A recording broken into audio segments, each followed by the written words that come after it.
మేమెప్పుడైనా ఏ విషయంలోనైనా డల్గా ఉంటే మమ్మల్ని మోటివేట్ చేసేదానివి. అలాంటిది నువ్వే ఇలా డల్ అయిపోతే ఎలా వదినా? అసలు ఈ క్యారెక్టర్ నీది కాదు కదా. పల్లవి ఏంటి, డల్గా ఉండడం ఏంటి? అస్సలు మ్యాచ్ అవ్వడం లేదు వదినా. నేను బాధపడుతుంది దాని గురించి కాదు చంటి, మీ అన్నయ్య గురించి. నేనంటే ఆయనకి ఇష్టం లేదు, అందుకే ఆయన ఇంట్లో నుంచి వెళ్ళిపోయారు. బామ్మగారు ఆస్తి రాస్తాను అనేసరికి ఆయన తిరిగొచ్చారు. లేదంటే పిచ్చిదానా, నువ్వంటే ఇష్టం లేదని వాడేవైనా ఇవాళ ఫస్ట్ టైం చెప్తున్నాడా? పెళ్లికి ముందు నుంచి నీకు ఆ విషయం తెలిసిందే కదా. అలాగే వాడి మనసేంటో నీకు తెలుసు కదమ్మా.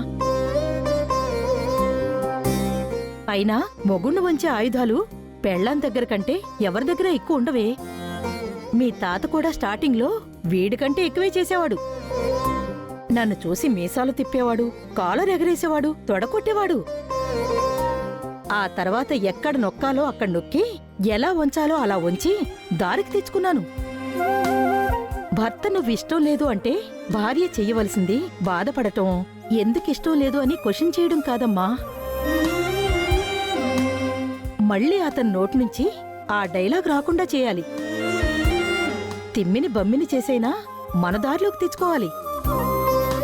అవునదినా, నువ్వు కరెక్ట్గా కాన్సంట్రేషన్ చేస్తే మా అన్నయ్య ఎంత బచ్చాగాడు. నువ్వు తలుచుకున్నావనుకో వాణ్ణి చీపురు పుల్లని వణిచినట్టు వణిచేస్తావు. కుక్క పిల్లని తిప్పుకున్నట్టు నీ చుట్టూ తిప్పుకుంటావు తెలుసా? జనరల్గా ప్రతి ఒక్కరూ ఒక సీక్వెన్స్ అయిపోయిన తర్వాత 2.0 ఉంటుందంటారు కదా. నువ్వు 2.0 కాదు, డైరెక్ట్గా 3.0కి వెళ్ళిపో చెప్తా. అప్పుడు నా మనోడేంటి, వాడి తల్లో జేజమ్మ కూడా దారిలోకొచ్చి నీ ముందు క్యూలో ఉంటుంది. అర్థమైందా?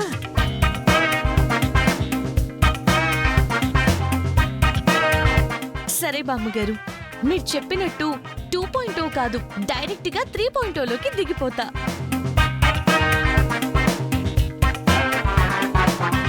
చా, ఈ ఫంక్షన్ జరగకుండా ఉండాలని ఎన్ని ప్లాన్స్ వేశాం. అవును, బావగారిని ఇంట్లో టైంకి లేకుండా పంపించేశాం. బామ్మ అనే అస్త్రంతో చరణ్ ఇంటికి తిరిగొచ్చేశాడు. అందరి ముందు తనని ఫూల్ని చేద్దామని చెప్పి బ్యూటీషియన్ని కూడా పెట్టాం. మనం చెప్పినట్టే తన పని తను చేసింది. అవును, దాని పని అది చేసింది. మనం అనుకున్నట్టుగానే వచ్చిన గెస్ట్ల ముందు ఆ పల్లవి ఫూల్ అయింది. కానీ ఏం లాభం, అది హీరో అయిపోయింది. ఫైనల్గా అందరూ దాన్నే మెచ్చుకున్నారు. ఇలాంటి కోడలు దొరకడం అదృష్టం, ఇలాంటి భార్య దొరకడం నీ అదృష్టమని బోల్డ్ స్టేట్మెంట్స్ కూడా ఇచ్చి వెళ్లారు. మరి నెక్స్ట్ ఏంటంటే నెక్స్ట్ ఏంటి అంటే రేపేం జరుగుతుందో నాకేమన్నా తెలుసా? సిచ్యువేషన్ బట్టి ప్లాన్ చేసుకుంటూ పోవడమే. ప్లాన్ చేసుకుంటూ పోవడం కాదు, అదిచ్చే ట్విస్టులకి, అది కొట్టే ఎదురు దెబ్బలకి, అది కొడుతున్న ఎదురు దెబ్బలకి తిరిగి తిరిగి మనం పోయేలా ఉన్నాం ఆంటీ. ఏదో ఒకటి చెయ్యాలే, నా కొడుకు నుంచి దాన్ని దూరం చెయ్యాలి.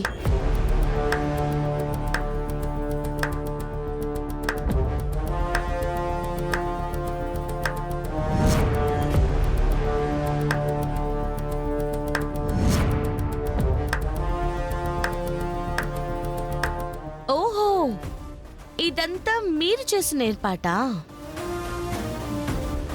ఫంక్షన్ ఆపడం కోసం ముగ్గురు చేరి వెదర్ ప్లాన్లు చేశారన్నమాట. కానీ రిజల్ట్ చూసారా? మీకు రివర్స్ అయిపోలా? ఏంటే వాగుతున్నావు? పళ్ళు రాళ్ళ కొడతాను. ఏదో చెల్లివి కదా అని ఎప్పటికప్పుడు ఊరుకుంటుంటే రెచ్చిపోతున్నావేంటే నువ్వు? పెళ్ళైన దానివి మొగుడుతో ఉండాలి, మొగుడు పక్కనుండాలి, మొగుడికి ఏం కావాలో చూసుకోవాలి.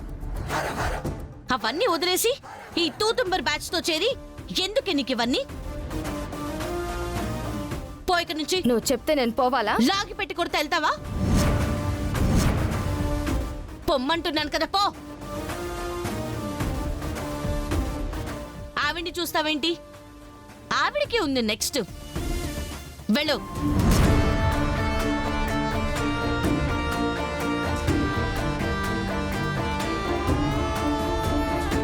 మరీ పళ్ళు కొరికేసుకోకే.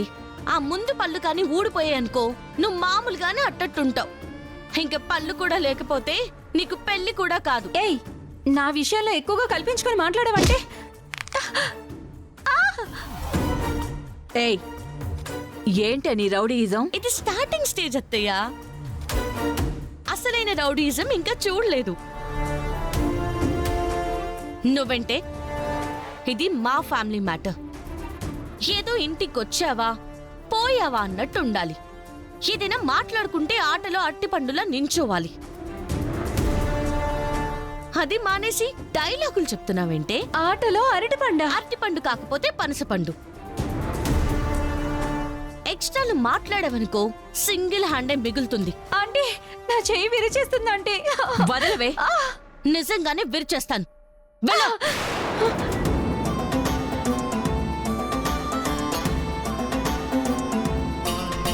ఇంకా మీ మ్యాటర్ ఏంటత్తయ్య?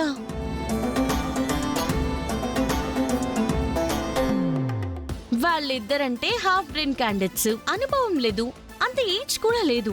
మీకేమైంది? ఏయ్, ఏమనుకుంటున్నావే? నలుగురు మెచ్చుకోగానే నువ్వు కరెక్ట్ అనుకుంటున్నావా? నిన్ను విడిచిపెడతాననుకుంటున్నావా?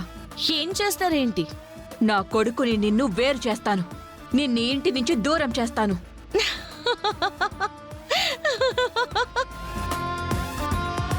ఈ ఇంటితో నాకే సంబంధం లేకపోయినా నన్ను ఇంట్లో నుంచి కదిలించలేకపోయారు మీరు.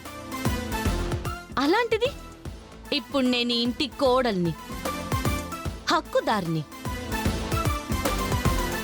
నన్ను కదిలించడం మీ వల్ల కాదు. నువ్వంటే నా కొడుక్కి ఇష్టం లేదు. ఆ ఒక్కటి చాలు నాకు. మీ అబ్బాయికి నేను ఇష్టం లేదనేది పాత డైలాగ్ అత్తయ్య.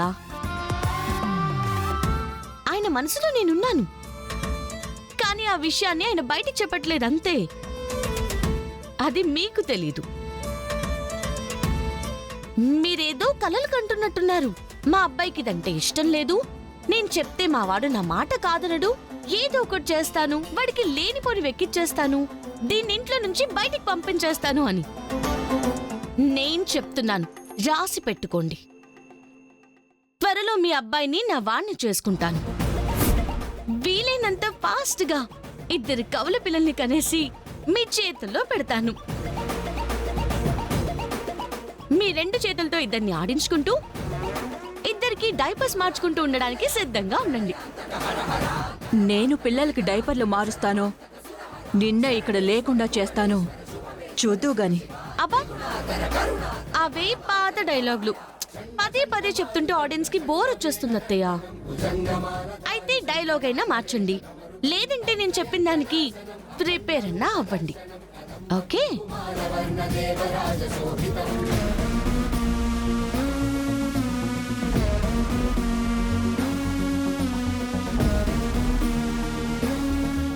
ఏంటంటే అదంతలా వార్నింగ్ ఇస్తుంటే మీరేం మాట్లాడరేంటి?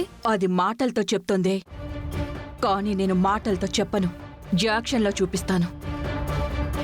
నా కొడుకుతో దానికి విడాకులు ఇప్పించి బయటికి పంపించేద్దామనుకున్నాను.